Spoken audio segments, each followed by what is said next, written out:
আসসালামু আলাইকুম, welcome back to my channel. কেমন আছেন আপনারা সবাই? আশা করছি আপনারা যে যেখানে যে অবস্থাতে আছেন এমন আল্লাহ তাআলার অশেষ রহমতে ভালো আছেন। আমরা আলহামদুলিল্লাহ সবাই ভালো আছি।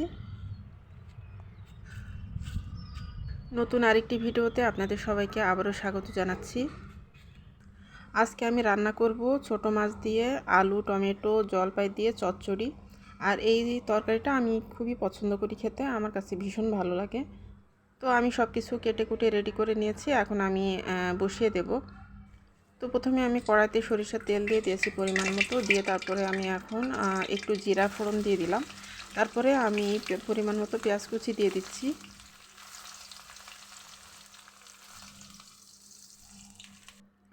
পেঁয়াজটা এখন মোটামুটি সফট হয়ে এসেছে, এখন আমি আলু কুচি দিয়ে দিলাম।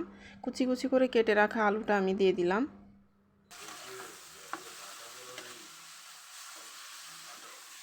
কিছুক্ষণ নাড়াচাড়া করে আমি আলুটা ভেজে নেব।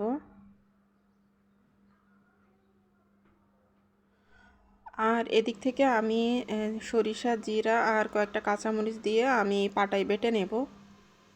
এই মশলাটা দিলে তরকারিটা খেতে খুবই ভালো লাগে, তো আমি এই কারণে এই মশলাটা পাটায় বেটে নিচ্ছি।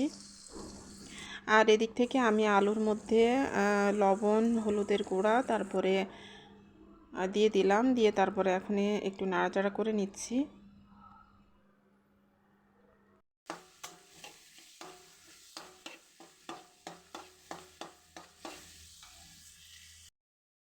এখন আমি কিছুটা পানি দিয়ে দিচ্ছি, সামান্য কিছুটা পানি দিয়ে তরকারিটাকে একটু কষিয়ে নেব।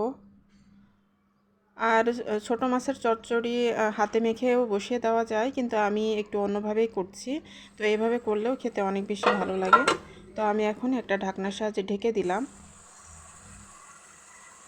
ঢাকনা তুলে তারপরে আমি আলুর মধ্যে এখন পরিমাণ মতো টমেটো কুচি দিয়ে দিলাম, টমেটো ফালি দিয়ে দিলাম। আর এখন আমি একটু বেশি করে কাঁচামরিচ ফালি দিয়ে দিলাম।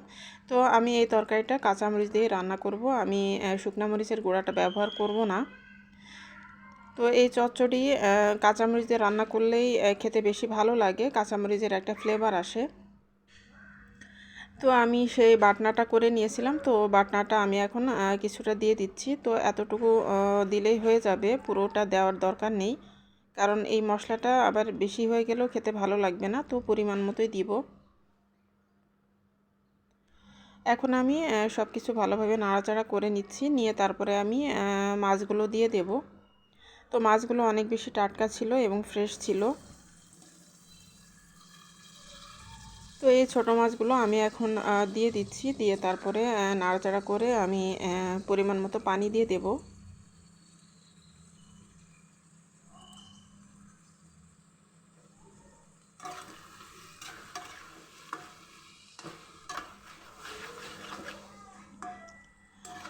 আমার ফ্রিজে কিছু ফ্রোজেন জলপাই আছে, তো আমি ফ্রোজেন জলপাইটাও এর মধ্যে দিয়ে দেব। তো একটু টক টক হলে খেতে আরও বেশি ভালো লাগবে।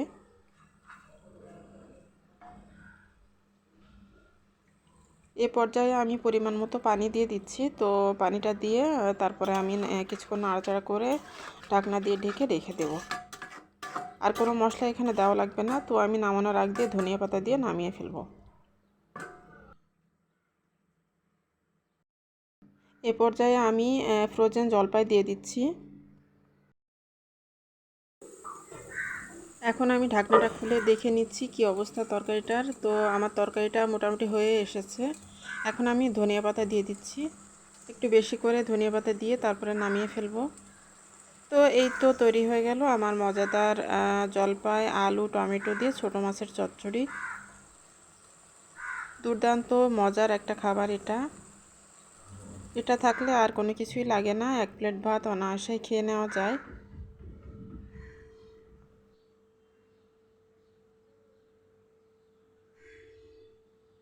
তো এই ছোটো মাছের চচ্চড়ি রেসিপিটা আপনাদের কাছে কেমন লেগেছে আপনারা চাইলে কমেন্টের মাধ্যমে জানাতে পারেন।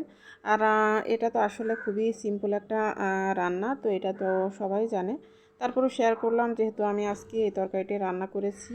আর অন্যান্য যা যা রান্না করেছিলাম দুপুরের জন্য, তো সেটাও আপনাদেরকে একটু দেখিয়ে দিচ্ছি।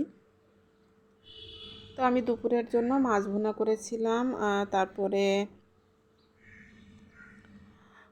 চিকেন রান্নাও ছিল। তো এখানে যে আমি রুই মাছ ভুনা করেছি, আর এই যে এখানে উস্তা ভাজি, আর এখানে যে চিকেন রান্না আছে বাচ্চাদের জন্য, কারণ বাচ্চারা তো এগুলো খেতে তেমন একটা খেতে চায় না, তো এই কারণে বাচ্চাদের জন্য চিকেন আছে। আর এই তো এটা মজাদার খাবার আমাদের জন্য। তো আজকের মতো এখান থেকে বিদায়, আল্লাহ হাফিজ।